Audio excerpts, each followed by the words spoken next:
حي على الفلاح. آج 18 نومبر ہے اور یہ سوال و جواب کی نشست ہے. آج کی نشست کا یہ پہلا سوال ہے: اسلام میں لائف انشورنس کا کیا تصور ہے؟ کیا یہ جائز ہے؟ دین اسلام وہ پہلا دین ہے جس نے لائف انشورنس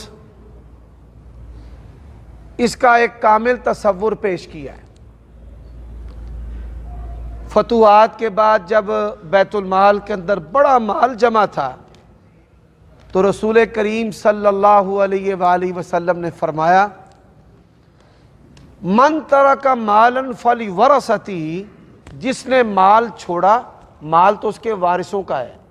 ومن ترک دینا فعلیہ، جس نے قرضہ چھوڑا تو جو قرضہ ہے وہ ہم ادا کریں گے.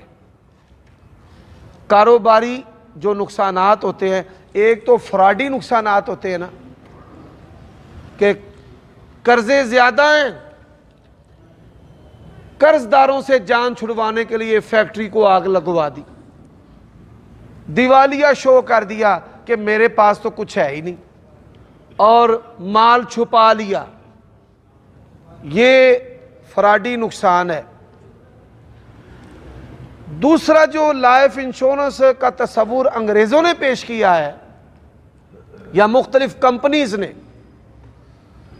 کہ آپ ہمیں پیسے دیں، ہم آپ کے پیسوں سے کاروبار کریں، پھر اس کی آمدنی میں سے ایک حصہ کچھ حصہ آپ کو دیں، مرنے کی صورت میں، کٹنے کی صورت میں، جلنے کی صورت میں، ہاتھ جانے کی صورت میں، ٹانگ جانے کی صورت میں اتنے پیسے. تو یہ جو موجودہ لائف انشورنس اور اس کی کمپنیاں ہیں، یہ سود اور جوے اور دھوکے پر مشتمل ہے. ایک کاروباری دوست کو انہوں نے گھیر لیا تو وہ کمپنی والوں کو لے کر میرے پاس آ گئے. ان میں سے ایک شخص کی زبان بڑی تیز چلتی تھی: ہم یتیموں کا سہارا بنتے ہیں، آپ کو تکلیف ہے مولویوں کو، ہم بیوہ کو آباد کرتے ہیں، آپ کو تکلیف ہے. میں اس کی تقریر سنتا رہا تو میں نے کہا: جی مجھے تو پتہ ہی نہیں تھا آپ اتنے اچھے لوگ ہیں. ہماری مسجد کے ساتھ ایک بیوہ ہے، تو یہ جو کمپنی بیوہ کو الاؤنس دیتی ہے، پیسے دیتی ہے، فنڈ دیتی ہے، تو اس کو بھی دیں. اب وہ چپ کر گیا. میں نے کہا: اب کیوں نہیں بولتے؟ آپ تو بڑے مہربان ہیں، یتیموں کا سہارا بنتے ہیں، بیواؤں کا سہارا بنتے ہیں، تو اب دیں. تو کہتے ہیں: جی وہ ہماری کمپنی کے ممبر نہیں ہیں.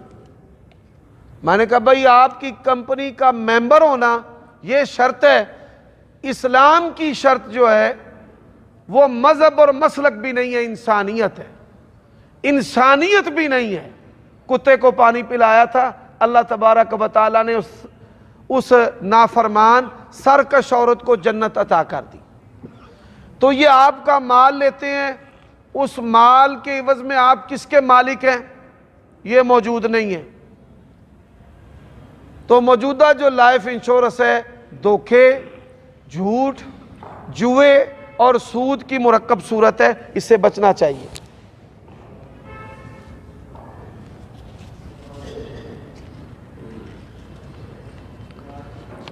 سوال ہے کہ پاکستان کے بعض علاقوں میں نماز پڑھنے کے بعد نمازی آپس میں مصافحہ کرتے ہیں. یہ جو نماز پڑھنے کے بعد فوراً مصافحہ کرنے والا عمل ہے، نبی علیہ الصلاۃ والسلام نے اس سے منع فرمایا ہے. مالی اراکم رافی ایدیکم کہنہا اذناب خیل شمس. صحابہ کرام نے کیا کیا؟ السلام علیکم ورحمۃ اللہ، السلام علیکم ورحمۃ اللہ. رسول اللہ نے فرمایا کہ میں تمہیں شریر گھوڑوں کی دموں کی طرح ہاتھ ہلاتے ہوئے دیکھ رہا ہوں، ایسے ایسے. تو آپ اپنے ہاتھوں کو روک لیں.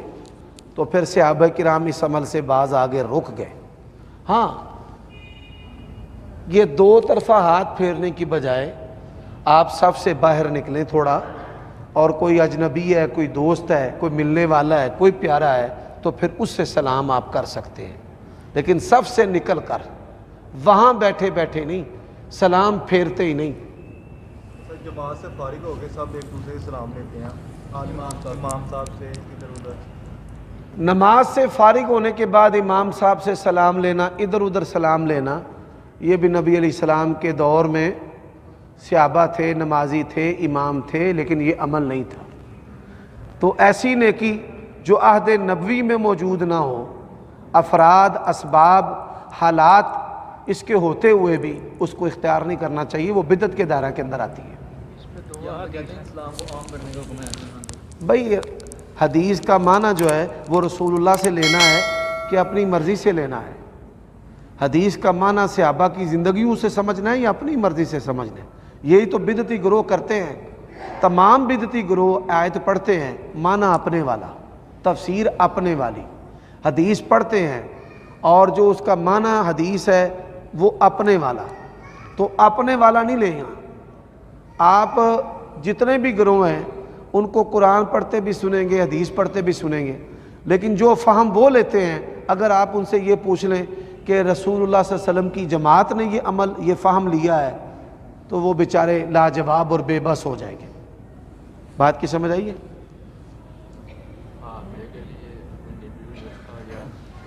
یہ سوال ہے، ہمارے پاکستان میں بعض بھائی سلام پھیرنے کے بعد اونچی آواز سے پڑھتے ہیں لا الہ الا اللہ۔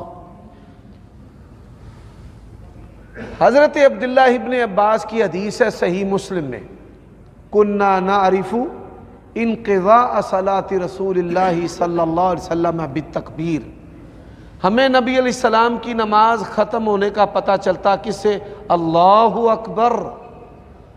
ہمارے بعض جو اہل حدیث استغفر اللہ، بریلویوں کا لا الہ الا اللہ نماز کے بعد بھی کسی حدیث میں نہیں ہے، اور آپ لوگوں کا اونچی آواز سے استغفر اللہ پڑھنا بھی کسی حدیث میں نہیں ہے۔ صرف ایک مرتبہ اللہ اکبر، کتنی مرتبہ؟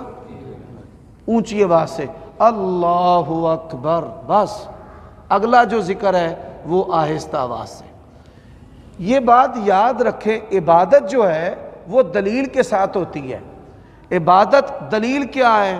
دلیل ہے رسول کریم صلی اللہ علیہ وآلہ وسلم، آپ صلی اللہ علیہ وسلم دلیل ہیں، صحابہ کرام دلیل ہیں، دلیل کے ساتھ عبادت ہوتی ہے۔ میں اس کی مثال دیتا ہوں، کوئی بندہ فجر کی نماز 2 رکعت کی بجائے 3 رکعت پڑھا دے، پڑھو گے؟ وہ کہے میں نے قرآن پڑھا ہے، پھر بھی پڑھ لو گے؟ نہیں۔ وہ کہے میں نے رکوع کیا ہے، پھر پڑھ لو گے؟ وہ کہے میں نے تو 2 سجدے زیادہ کیے ہیں، پھر پڑھ لو گے؟ ہے عبادت، سجدہ بھی، رکوع بھی، قیام بھی، پر پیارے نبی صلی اللہ علیہ وسلم نے 3 رکعتیں پڑھی نہیں۔ قرآن پڑھنا بھی عبادت، قیام کرنا بھی عبادت، رکوع کرنا بھی عبادت، سجدے کرنا بھی عبادت، اللہ اکبر پڑھنا بھی عبادت، لیکن 2 رکعتیں پیارے نبی نے پڑھی ہیں، آپ صلی اللہ علیہ وسلم نے 3 رکعتیں نہیں پڑھی۔ میں اس کی ایک اور مثال دیتا ہوں۔ ہمارے بھائی کہتے ہیں ہم نے تو قرآن ہی پڑھا ہے، اب جانور ذبح ہو رہا ہے، آپ پڑھیں یاسین والقرآن الحکیم انک لمن المرسلین علی صراط مستقیم، اس کو پڑھنے دیں گے؟ کیوں نہیں پڑھنے دیں گے؟ کہ اس موقع پر قرآن مجید رسول کریم صلی اللہ علیہ وسلم نے، ہمارے پیارے نبی نے پڑھا نہیں ہے۔ بات کی سمجھ آئی ہے؟ اب بیوی سے انسان جب تعلق قائم کرتا ہے تو پڑھتا ہے بسم اللہ کم سے کم، یا بسم اللہ اللہم جنبنا الشیطان وجنب الشیطان ما رزقتنا، ہے عمل بھی حلال، رسول اللہ کی سنت ہے، فطرت ہے، میاں بیوی کا تعلق، تو بندہ پڑھے تبارک الذی بیدہ الملک وہو علی کل شیء قدیر۔ نہیں بھائی، قرآن مجید پڑھیں، ضرور پڑھیں، پر ان موقعوں پر پڑھیں جن پر پیارے نبی نے پڑھا ہے۔ نماز پڑھیں، ضرور پڑھیں، پر ان موقعوں پر جن پر پیارے نبی نے پڑھی ہے۔ نیکی کریں، ضرور کریں، پر وہ نیکی جو پیارے نبی نے ہمیں بتائی ہے۔ بات کی سمجھ آ گئی ہے؟ چلو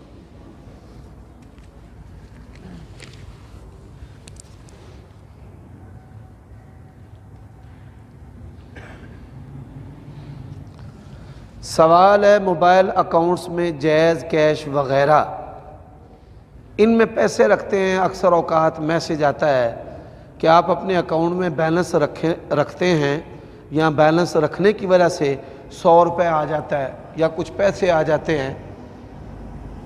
ایسا جو منافع غیر متوقع ہو وہ جائز اور درست ہے، وہ منٹس کی صورت میں ہو یا پیسوں کی صورت میں ہو۔ یہ جو کمپنیز ہیں ملٹی نیشنل کافروں کی، یہ چمڑیاں اتارتی ہیں ہماری، ہیلے بہانوں سے مسلمانوں کے، انسانوں کے یہ پیسے لوٹتے ہیں۔ تو یہ کوئی بھی فائدہ دیں موقع ہاتھ سے نہیں جانے دینا۔ وما توفیقی الا باللہ۔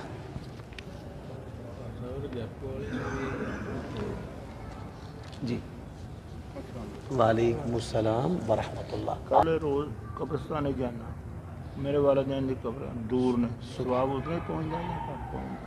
سوال ہے کہ میں روزانہ قبرستان جو ہے وہ جاتا ہوں، بوڑھے ہو گئے ہیں، اب قبریں دور ہیں، چل کر نہیں جایا جاتا، تو کہتے ہیں کہ میں اگر گھر میں دعا کروں قبرستان نہ جاؤں تو ثواب اتنا ہی ملے گا۔ دیکھیں، والدین کی قبروں پر جائیں، ضرور جائیں، اس جانے کا مقصد ہے آخرت کی فکر، دل کی نرمی، ان کی محبت۔ لیکن روزانہ جو ہے وہ جانا یہ شریعت کا کوئی حکم تعلیم نہیں ہے۔ انسان جا سکتا ہے لیکن آپ اپنے آپ کو مشکل میں نہ ڈالیں۔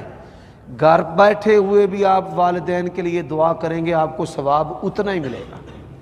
وہاں جانے کا فائدہ ہے دل کی نرمی، آخرت کی فکر۔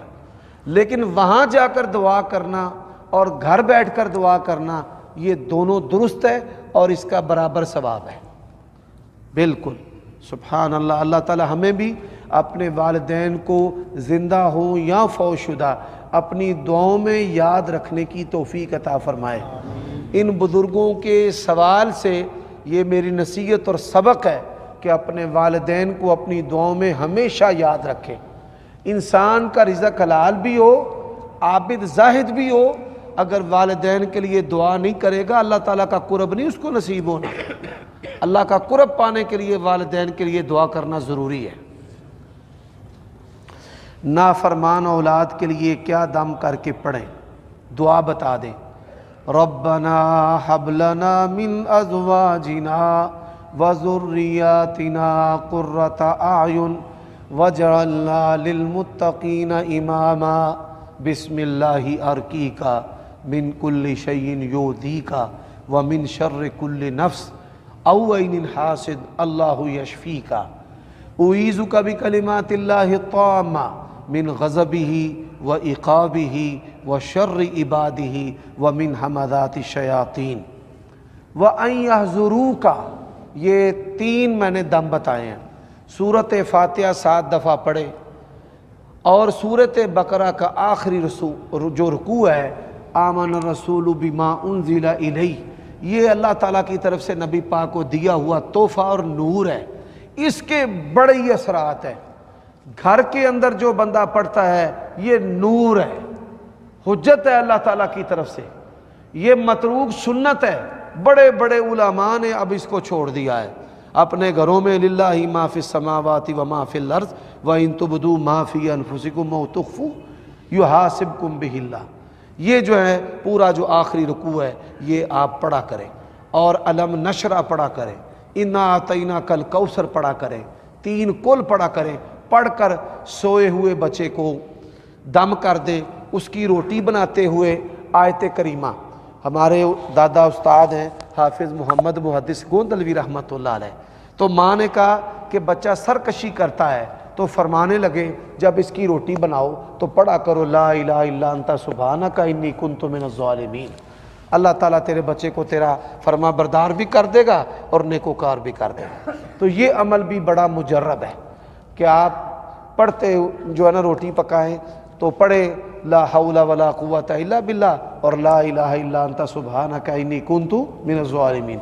بچہ جب بالغ ہوتا ہے نا تو اس کے اندر جو ہے نا سرکشی آ جاتی ہے، شہوت جو ہے نا، شہوت یعنی یہ سیکس کی جو قوت ہے، یہ دیوانگی کا نام ہے۔ یہ جب دیوانگی آتی ہے وہ نہیں کچھ بھی سمجھتا اپنے پیو نو نہ ماں نو، پھر اس وقت تہجد، نماز، دم اور نرمی، کیا نرمی، سرکش کو ڈانٹیں گے اولاد ہاتھ سے نکل جائے گی، سرکش کے سامنے آنسو بہائیں گے، آنسو محبت کا سنگل بن جائے گا، آنسو محبت کی لگام بن جائے گی۔ باپ بے مثال رشتہ ہے، اللہ تعالیٰ اس کے رسول کے بعد ہمارے لیے باپ ماں کا رشتہ ہے، لیکن سب نو اپنا پیو پیڑا کیوں لگتا ہے کہ سرکشی کی عمر میں باپ سختی کرتا ہے۔ کیا کرتا ہے؟ بلوغت کی عمر میں باپ کیا کرتا ہے؟ سختی، نرمی سے بولے، رو کر بولے، ٹھیک ہے، اس کے سر پر ہاتھ پیشانی پر پھیریں، پیار سے اسے کہیں، تو یہ جو چیز ہے یہ محبت بچے کو لپیٹ لیتی ہے۔ پھر دم کریں اس کے اوپر، انج نہیں کہنا حرام دیا تے دو چنگا میں پتھر ہی وٹا ہی جم لیندا، نکل جا فلانے ٹمکانے میرے کرو، ایسے نہیں کرنا۔ گھر کے باہر ڈاکو بیٹھے ہیں، شرابی، زانی، نشئی، نشہ بیچنے والے بیٹھے ہیں، وہ آپ کی اولادوں کو نگل جائیں گے، روتے رہو گے ساری زندگی سر پر باہاں رکھ کے کہ ہائے کاش ایسی انج نہ کر دیں۔ تو یہ بات یاد رکھیں، شادی کریں بیوی سے نرمی، اولاد جوان ہو تو اولاد سے نرمی۔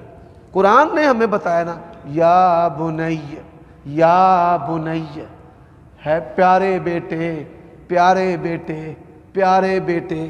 تے تواڈے چوں کدی کسے پیو نے آکھیا ہوئے اپنے پتر نو کدی او پتری او پیاریا او پیارے بچے؟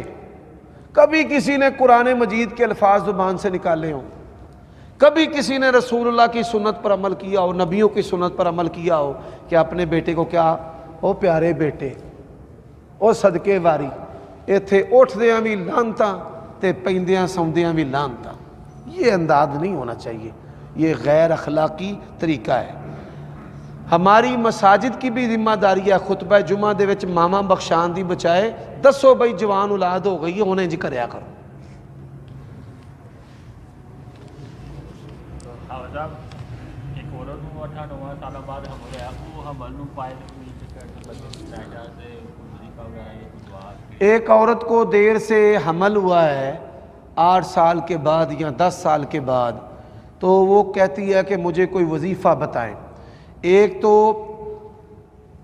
رب اعوذ بک من ہمزات الشیاطین و اعوذ بک رب ان یحضرونی، شیطان کے کچوکے سے بچنے کے لیے یہ پڑھے۔ فاللہ خیر حافظا وهو ارحم الراحمین، یہ جو الفاظ ہیں یہ جو ہے وہ پڑھے۔ میں آپ کو ابھی بتا دیتا ہوں اس کی آیت کریمہ، بسم اللہ۔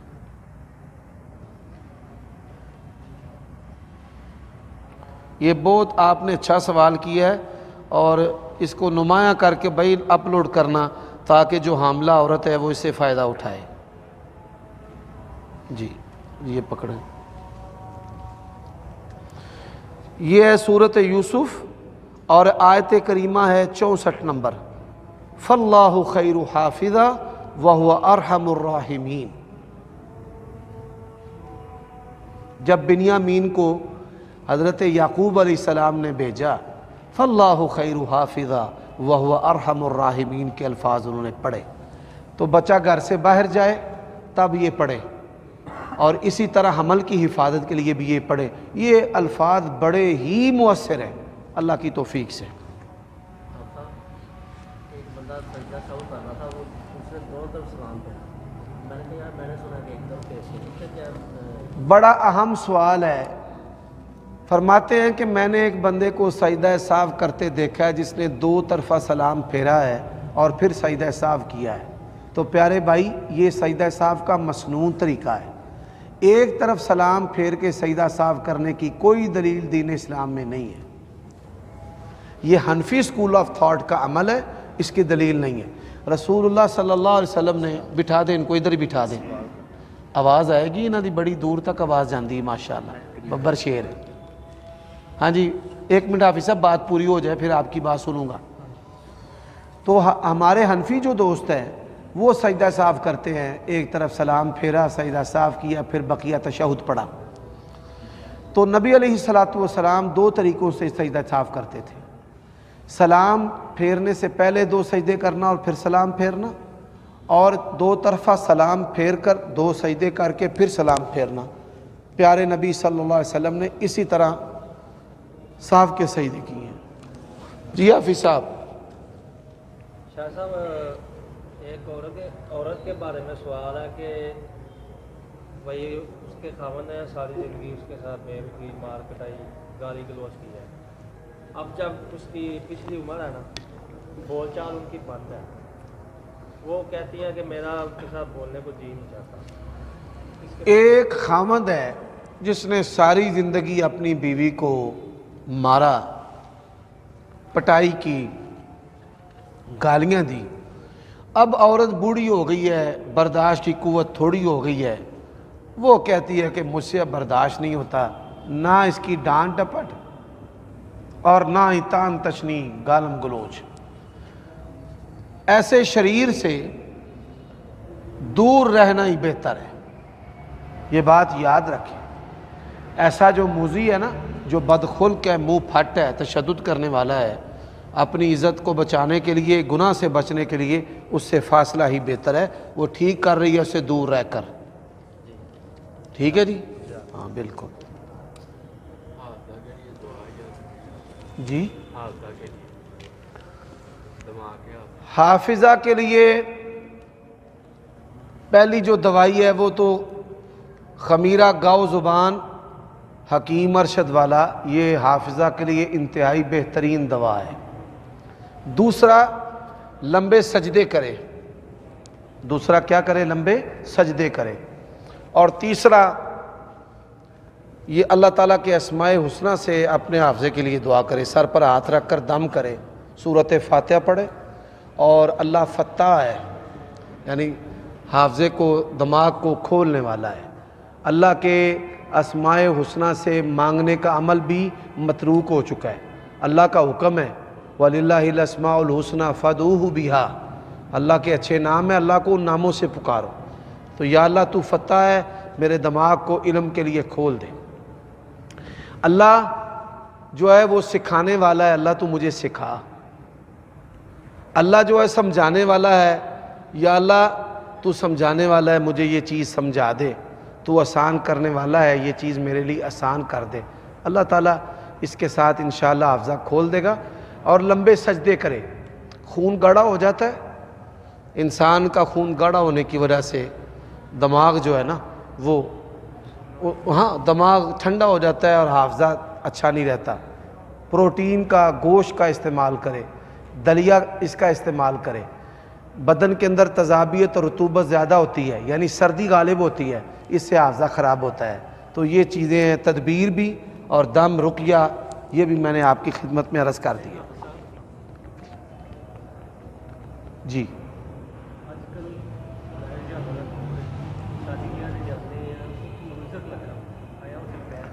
سوال ہے, میرج ہالوں کے اندر شادی بیاہ ہوتے ہیں, وہاں پر میوزک لگا ہوتا ہے, تو بند کروائیں اچھے طریقے سے, بڑے اخلاق سے. اسلام کی دعوت بدتمیزی سے نہیں. اگر شرک کا رد پیار سے ہے تو فسق, اور جو مسلمانوں کے اندر فسق ہے نا, ان کا رد بھی اس سے بڑھ کر پیار سے کرنا چاہیے. ٹھیک ہے. اور اگر وہ آپ کی بات کو قبول نہیں کرتے تو آپ شامل نہ ہوں, آپ شامل نہ ہوں. اور پھر ناراض بھی نہیں ہونا. بعض ہمارے جو لوگ ہیں نا, ان کا بناوٹی دعوت کا طریقہ ہے, دعوت دیں گے بدتمیزی کے ساتھ, ان کی پہ توہین کریں گے, گالیاں دیں گے, پھر دیکھیں گے کہ میں روٹی نہیں کھا سکا تو بائیکاٹ کر دیں گے. یہ ساری چیزیں غیر اسلامی ہیں. اسلام کو اسلام کے انداز میں پیش کریں, اسلام کو ایسے پیارے طریقے سے پیش کریں کہ لوگ مجبور ہو جائیں آپ کی بات ماننے پر. اگر بات نہ مان سکیں تو معافی ضرور مانگ لیں. میں ایک جگہ پر نکاح پڑھانے کے لیے گیا تو وہاں پر یہ جدید میوزک لگا ہوا تھا لاہور. میں اور میرے ساتھ انتظامیہ کے ایک فرد تھے عبد المنان ناگی صاحب, ہم واپس آ گئے. اب جس صاحب کی شادی پر گئے تھے ہم, تو اللہ تعالیٰ اس کو جزائے خیر دے, ہم نے اسے رویے اخلاق بول چال میں کوئی فرق نہیں ڈالا. پھر اس نے معذرت کی, پھر وعدہ ہم سے کیا کہ انشاءاللہ آئندہ ایسا نہیں ہوگا. تے اسی آندے بھائی ساڈی روٹی نہیں لبھی تے ایدی تئی نہیں ایسا پھیر دینی ہے, ہماری پھر دعوت کا کیا فائدہ. بڑے سارے علماء بگڑ جاتے ہیں اور فلانی جماعت بڑی بھڑی ہے, انہاں چولاں دے وچ چھولے پائے سن. یعنی روٹی کی وجہ سے اتنی اہم چیزیں پیچھے ڈال دینا یہ بہت بڑی حماقت ہے. بھئی یہی تو وقت ہے کہ آپ ایثار, حلم, ایمان, روزے کا جو تصور ہے انسان کی طبیعت پر وہ دکھائیں. روٹی تو فیل پاس نہیں کرنا چاہیے. یہ پانی دی کوئی رشتہ دار فوت ہو جاتا ہے یا کسی زندہ بھی انہوں نے جڑے عمرے وغیرہ کرتے رہتے ہیں. فوت شدگان کی طرف سے عمرہ, اب اس کی دو صورتیں ہیں. آپ کے والد اور والدہ کا عمرہ آپ کر سکتے ہیں, اولاد جو بھی نیک عمل کرے گی ان کو ثواب پہنچے گا. اب کسی کی طرف سے بلا وجہ بلا دلیل ہی عمرے کری آنا, اس کی کوئی دلیل نہیں. ہاں کئی بندے, ایک آدمی کہتا ہے حافظ صاحب میں اتنے بھی جا کے تمہیں یاد رکھیا سی. میں کہ اتنے تے اللہ نو یاد رکھنا سی, تو مینوں اتنے کیوں یاد. اے میں تھوڑے نام دے بڑے طواف کیتے نے. میں نے پھر اس کو سمجھایا کہ طواف عبادت ہے, اور عبادت میں کسی کی طرف سے نیابت کی دلیل ہونی چاہیے. عبادت دلیل کے ساتھ ہوتی ہے, عبادت اپنی مرضی کے ساتھ نہیں ہوتی. بات کی سمجھ آئی ہے؟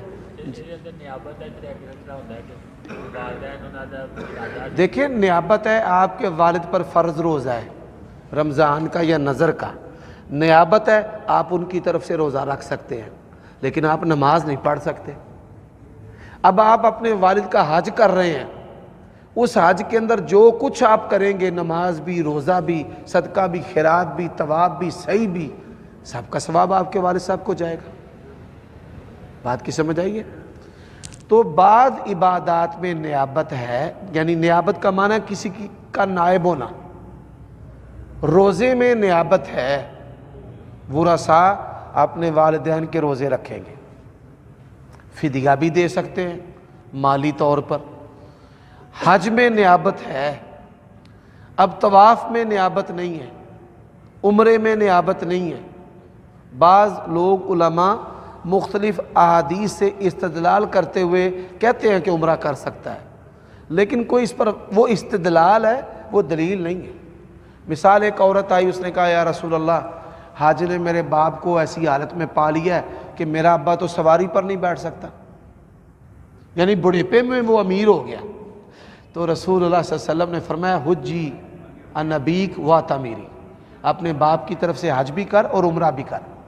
اولاد ماں باپ کی طرف سے حج عمرہ کر سکتی ہے. اب کسی اور سے حج عمرے کی دلیل, یعنی کسی اور سے عمرے کی, میں کسی اور کا حج کر سکتا ہوں اگر میں نے حج کیا ہوا ہے. ٹھیک ہے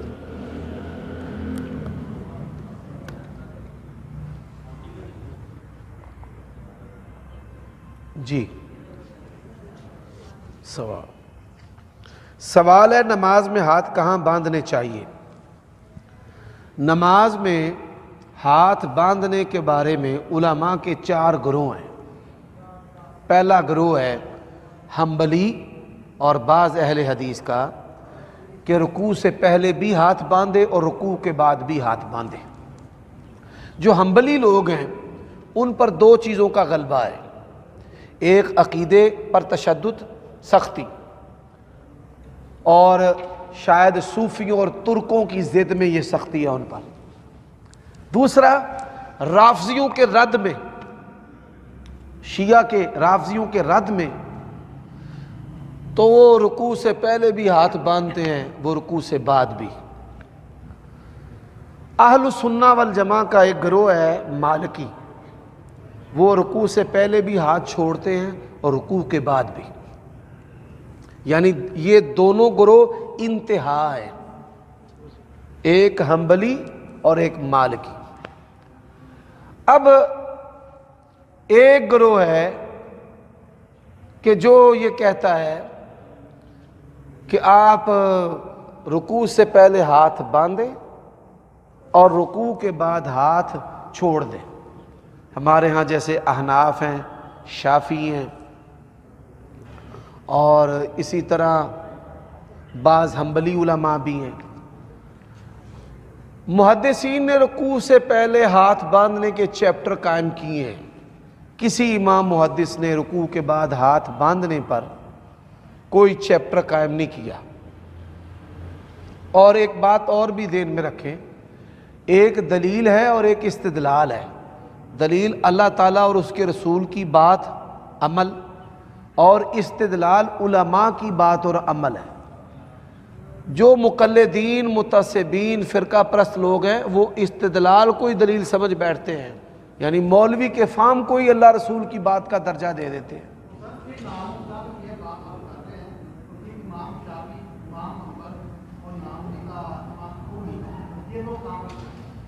یہ کہیں نہیں جائیں گے، انشاءاللہ جنت میں جائیں گے۔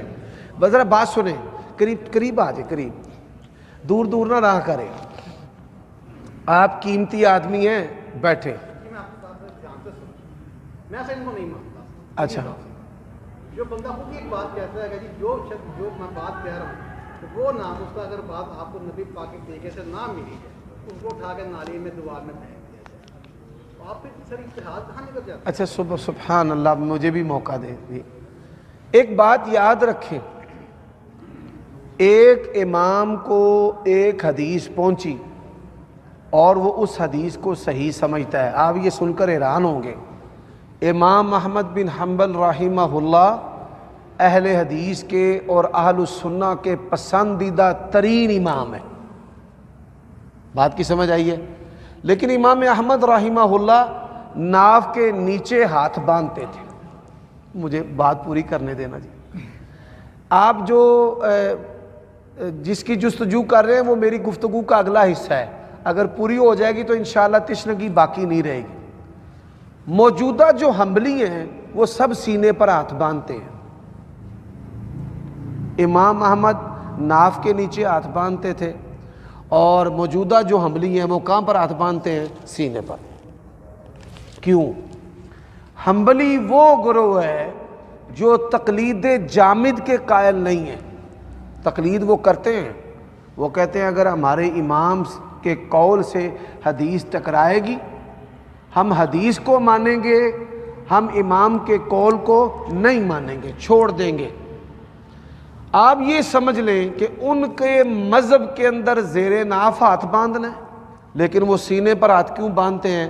کہ دلائل کے اندر سینے پر ہاتھ باندھنے کی دلیل قوی ہے۔ ان کے فرقے کے اندر، گروہ میں، ہاتھ کدھر باندھنے کا عمل ہے؟ زیر ناف۔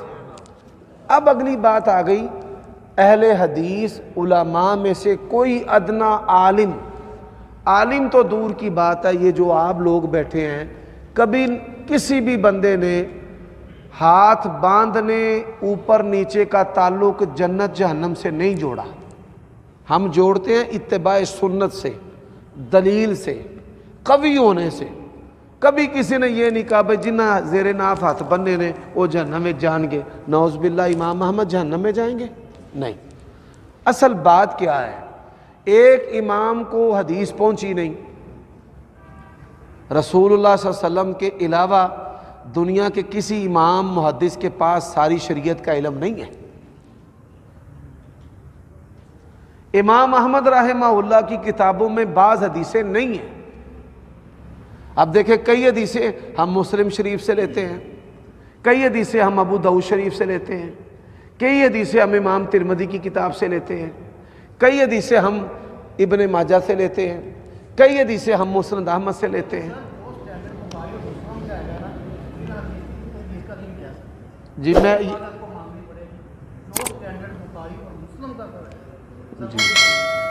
میں ایک بات عرض کرتا ہوں، امام بخاری اور مسلم کی جو کتابیں ہیں جن کو صحیحین کہا جاتا ہے، اہل سنہ کے نزدیک ان کا درجہ قرآن مجید کے بعد ہے، اور جو ان کا معیار ہے وہ کسی کا نہیں۔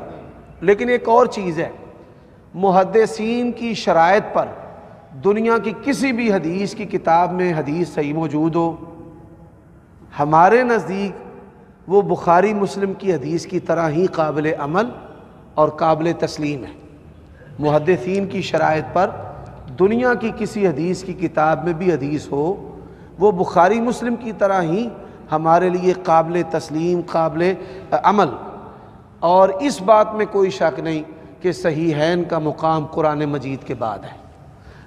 یہ بات یاد رکھیں، جس چیز میں بھی اجتہاد اور اختلاف، یعنی اختلاف سے مراد شرعی اختلاف، بلا دلیل اختلاف نہیں، بدعت کا اختلاف نہیں، حدیث اور دلیل کا اختلاف جہاں بھی داخل ہوگا وہاں جو ہے وہ جنت جہنم کے ٹکٹ نہیں بانٹنے۔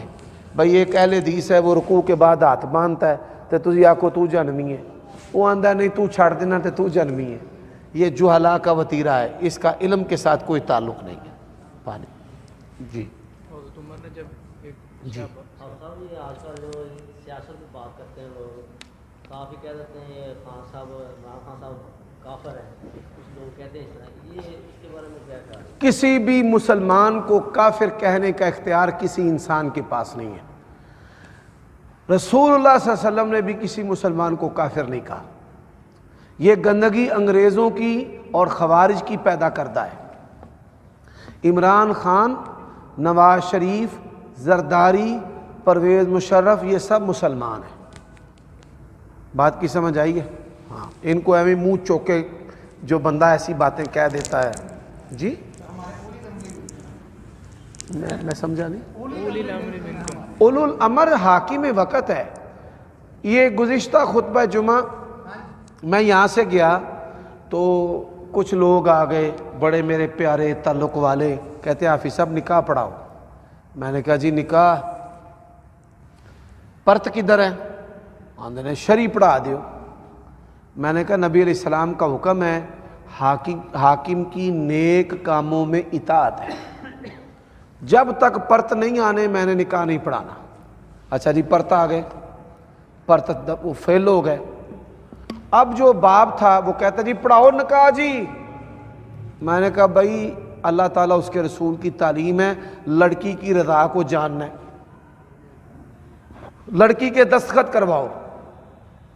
انہوں نے کڑی بڑی دور ہے، اور میں کیا یہ عمل ہی ایسا ہے جڑا میاں بیوی نو نیڑے نیڑے کردا ہے۔ جتھے بھی یہ سین شادی کے دو گواہوں کی موجودگی میں جب تک لڑکی دستخط کر کے اپنی رضا نہیں بتائے گی، پھر اس کے بعد دلہن کے باپ کے دستخط نہیں ہوں گے، تب تک میں نے نکاح نہیں پڑھانا۔ اور پھر اثر دے آئے شامہ دے کول جا کے انہوں دا نکاح ہویا۔ یہ بات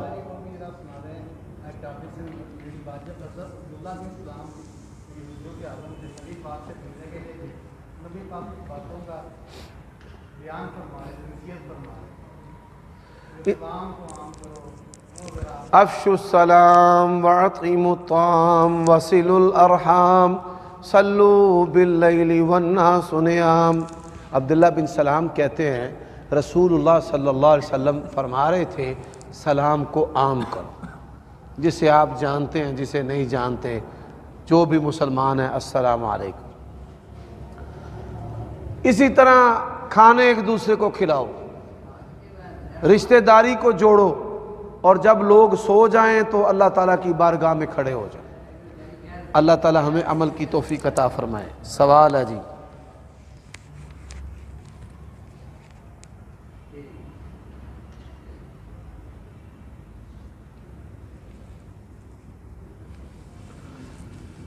سبحان اللہ، یا اللہ دنیا کیسی کیسی ہے۔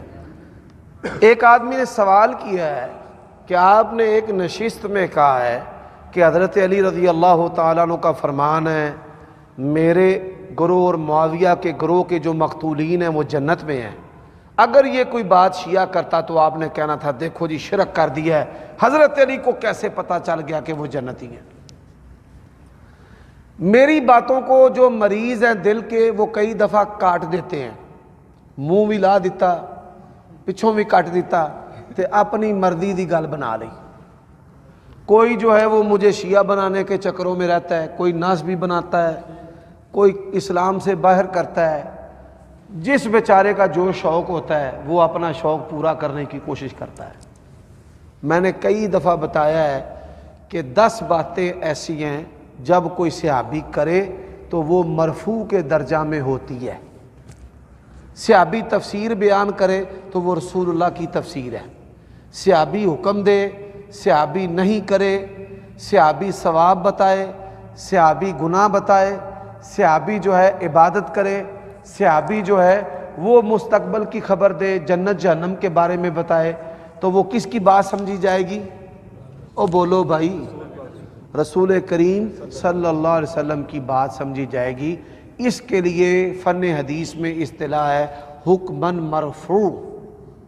اللہ تعالیٰ سمجھنے کی توفیق دے۔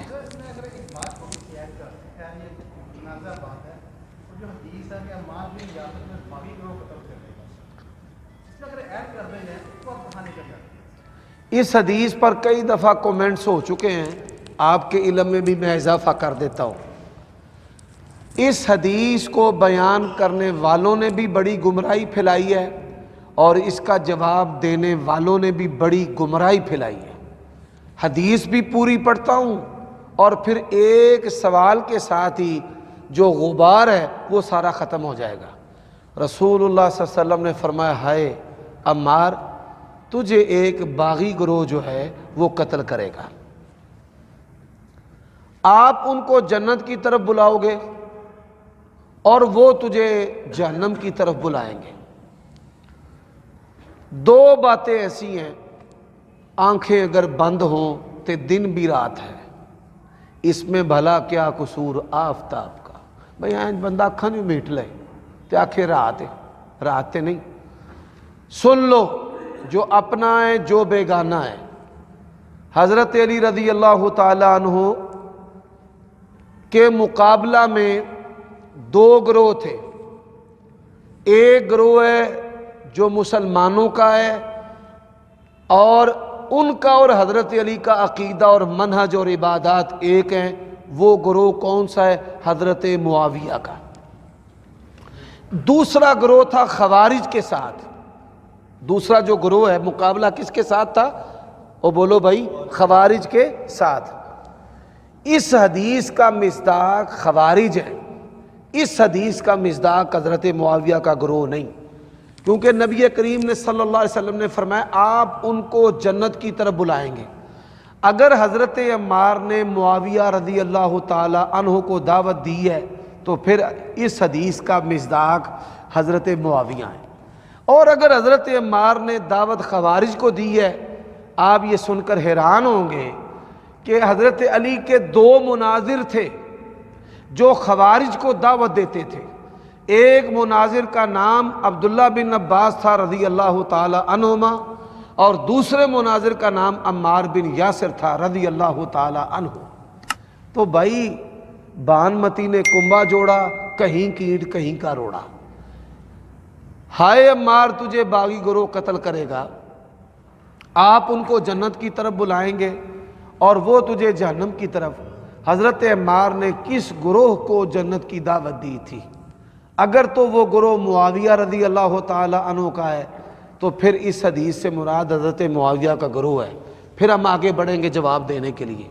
لیکن اگر اس سے مراد ہے خوارج کا گروہ تو اس حدیث کو حضرت معاویہ پر فٹ کر کے نعوذ باللہ جہنمی لوگوں سے کہلوانا، یہ مرزا کی مکاری ہے۔ اللہ تعالیٰ اس کو سمجھنے کی توفیق دے۔ ہاں، میری والدہ نے خواب میں دیکھا ہے کہ میرے والد نے مجھے ذبح کر دیا ہے، اس کی خواب یہ اگر یہ خواب نیکوکار عورت نے دیکھی ہے تو اللہ تعالیٰ ان کی اولاد سے والدین کو فائدہ دے گا۔ والدین کو کیا دے گا؟ فائدہ۔ جیسے اللہ تعالیٰ نے حضرت ابراہیم کو حضرت اسماعیل سے فائدہ دیا۔ یہ فائدہ مالی بھی ہو سکتا ہے، عزت کا بھی ہو سکتا ہے، خدمت کا بھی ہو سکتا ہے۔ ਖਾਲਸਾ ਸਾਹਿਬ ਇਹਦੇ ਵਿੱਚ ਦਾਵਤ ਜਿਹੜੀ ਹੈ ਨਾ ਰਮਾਜ ਜਮੀਅਤ ਨੇ ਵਾਰੀ ਹੁੰਦੀ ਸੀ, ਲੇਕਿਨ ਜਿਹੜਾ ਉਹਨਾਂ ਨੂੰ ਕਤਲ ਕੀਤਾ ਜਿਹਨੇ ਸ਼ਹੀਦ ਕੀਤਾ ਸੀ ਉਹ ਤੇ